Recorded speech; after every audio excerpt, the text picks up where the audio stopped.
Battlefield Labs is being released today, guys. If you registered for Battlefield Labs a couple of weeks ago, today is the day that EA and DICE are picking the first batch of players from that registration line to playtest the new game for roughly 2 hours on PC only to trial concepts and mechanics, they say. According to the email sent to participants, the test is in a closed test environment and recording, streaming and discussions about the game are strictly prohibited. But whether, of course, people stick to this, we're gonna have to see. I'm sure we're gonna see some leaks here and there, maybe those funny phone screenshots or videos in 360p are gonna leak and show some stuff about the game. They also said the first test is scheduled to take place for approximately only 2 hours and only on the PC.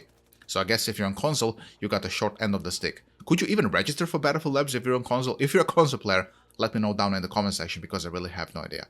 They also said that the players can still sign up for Battlefield Labs, so if you haven't done it yet, in order to try and gain access to the future Battlefield playtests, you will not be able to play this playtest, but the future, go and sign up, maybe they're gonna release another one very soon. If you register for Battlefield Labs and were not invited for this playtest, like for example I was not, then don't be sad. This is just how it works out sometimes. Okay, in all seriousness, EA and DICE said they will publish public recaps of what is learned from the testing phases, in addition to the steps being taken to address fan feedback.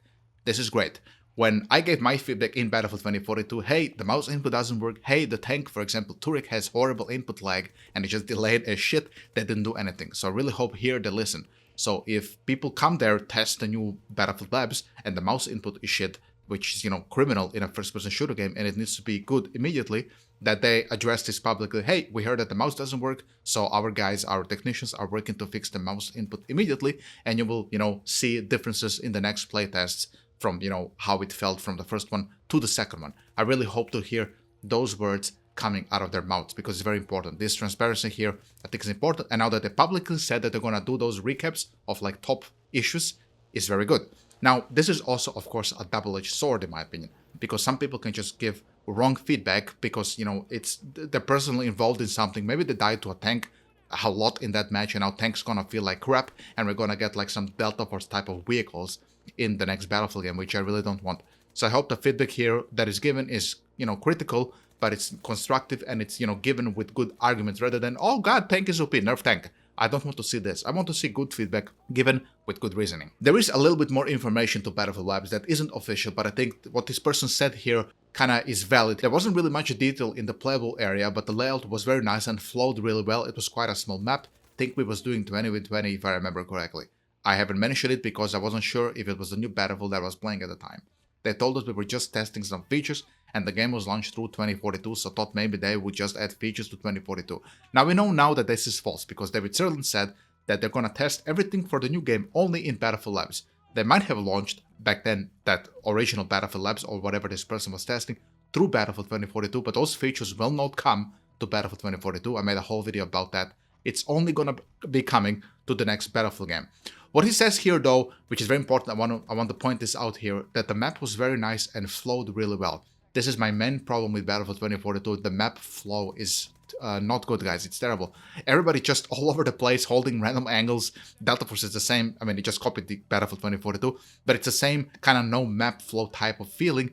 And if this person says that the map was quite small and he was doing 20 with 20 and it had good flow, I really hope that people who are going to be playing the game today can report maybe the same thing. Well, they can't report it, but if we're going to see a leak, that it's going to be the same thing. I want to hear good map flow. It is extremely important, especially for first impressions. The person also said that the weapons they were using also sounded amazing and felt great to use.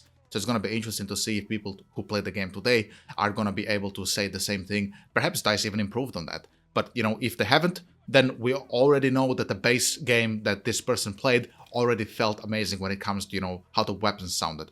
And I'm very in for that. I really enjoyed the gun sounds in Battlefield 3. I think already with Battlefield 4, they started downgrading a bit of that more plasticky feeling, the more unnatural things. I'm not sure if you guys are aware, but in Battlefield 3, they actually recorded the guns in a gun range. I don't know if they were doing this in BF4. It didn't sound like that to me. If they have, then just correct me in the comment section. But I felt to me like they didn't, and I much less enjoyed the gun sounds in Battlefield 4 compared to Battlefield 3.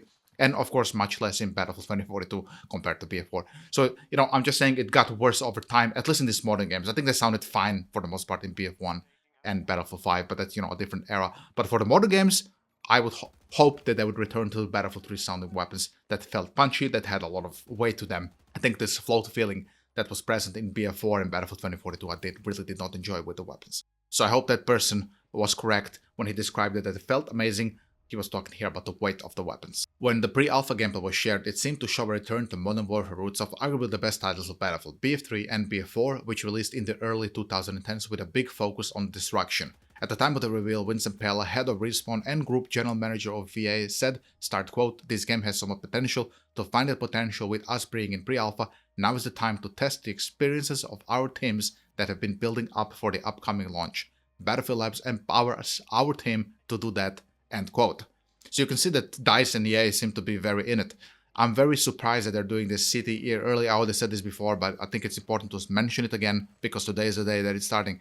The fact that we're getting CTE this time around, before the game is out, before we get into disaster like with what happened with Battlefield 4, where they had to use CTE post-launch, a year after the launch of the game nearly, to fix Battlefield 4 after all the damage was done and everybody quit the game at that point.